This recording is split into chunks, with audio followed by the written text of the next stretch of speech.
난개발로 인한 수질오염의 악화를 막기 위해 정부는 지난 1998년 처음으로 수질오염 총량관리제를 도입했습니다.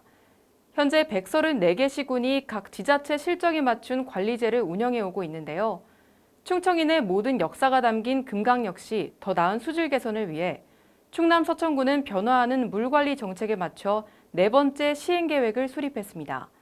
앞으로 우리 지역의 금강유역 수질이 어떻게 개선될 것인지 유일한 기자가 전해드립니다.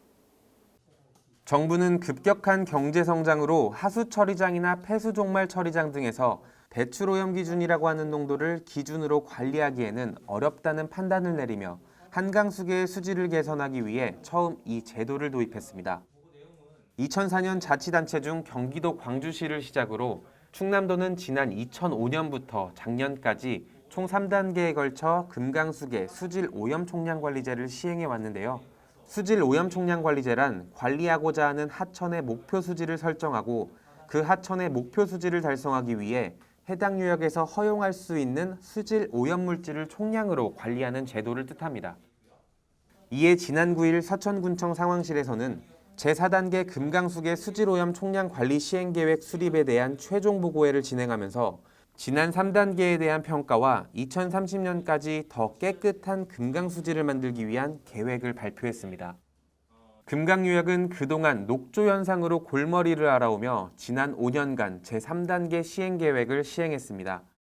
서천군은 대대적으로 오염물질을 내뿜는 산업계와 폐수 배출 시설 등에 대한 집중 단속을 벌이며 생활용수로서의 사용이 가능한 금강수질 도달에 성공하며 녹조 현상 역시 최소화시켰다는 평가를 받았습니다. 이에 2030년까지 서천군은 금강수계 목표 수질을 생물학적 산소 요구량, 즉 BOD 기준 3.0과 인화합물의 합계인 총인, 즉 TP를 0.09에서 0.078로 삭감하면서 2등급인 약간 좋음보다 더 강화합니다.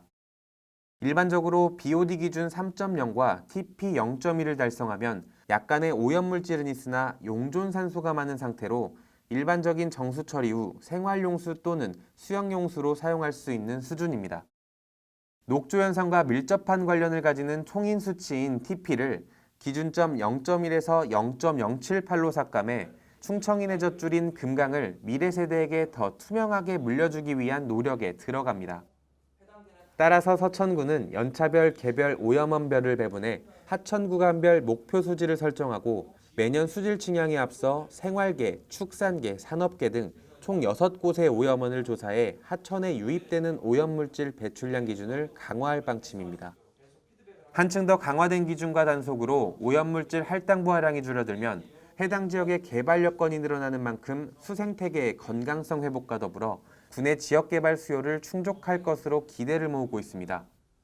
또한 3단계까지는 5년 주기로 시행돼 왔지만 올 연말부터 시작되는 4단계는 10년 주기로 시행됩니다. 4단계 시행계획에서 수립된 삭감계획을 제대로 이행하게 된다면 최종 설정되어 있는 목표 수질하고 할당부 하량을 달성할 수 있을 것으로 이렇게 예상을 하고 있는 상태입니다. 그러나 기준 수질 목표에 도달하지 못하게 되는 경우에는 정부에서 서천군에 대한 제재 조치가 시행됩니다. 최근 충북청원군에서 목표 수질 달성에 실패하면서 2년 가까이 환경 영향 평가가 실시되는 모든 개발 사업에 제재를 받게 돼 사업 시행에 큰 어려움을 겪은 사례도 있었습니다. 한편 노방래 서천군수는 설정된 목표 수치가 비관적이지만은 않다며 온 역량을 동원해 달성하겠다고 내비쳤습니다. 또한 이날 자리에서 충남도청 관계자에게 근본적인 금강 수질 관리에 대한 부분을 지자체만의 단독적인 문제가 아닌 도와 국가 차원에서도 힘써줘야 한다고 강조했습니다. 근본적으로 금강에 대한 수질 관리를 국가 차원에서 어떻게 해야 될 거냐 이 부분도 사실은 어딘가 언급하는 데가 있어야 되고 위에서도 그 대책이 나와야 되는 거 아닙니까? 10년으로 늘어난 기간만큼 이번에 수립된 제4단계 목표 수질은 3단계보다 더 강화돼 서천군의 각별한 노력이 요구됩니다. SBN 뉴스 유일한입니다.